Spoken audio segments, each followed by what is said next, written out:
presented by KR Music Darbhanga।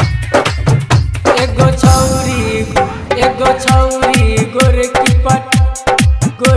पटाई द presented by Nirala Music। बाबा जान से हमारा मिलाई दो बाबा जान से हमारा मिलाई दो। एगो छौरी गोरे की पटाई द एगो छौरी गोरे की पटाई द बाबा जान से हमारा मिलाई द। एगो छौरी गोरे की पटाई द एगो छौरी गोरे की पटाई द presented by Nirala Music Darbhanga। एगो छौरी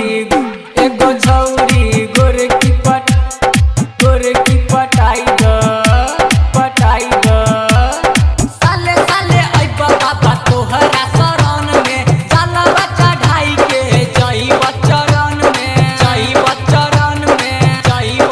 ओ बाबा साले अइबा हम तोहरा शरण में चलबा चढ़ाई के जइब चरण में पुरान की के दिल से हटाई दो ओ पुरान की के दिल से हटाई दो। बाबा छौरी गोरे की पटाई द एगो छौरी गोरे की पटाई द presented by Nirala Music Darbhanga। एगो छौरी गोरे की पटाई द कहै छौ तोरा ई राइटर रवि शंकर उहे रहै छै दिलवा के अंदर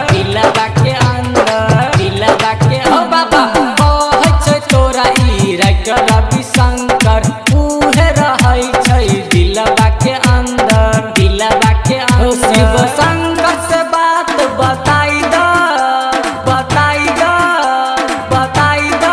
ओ शिव शंकर से बात बताई द बाबा छौरी गोरे की पटाई द एगो छौरी गोरे की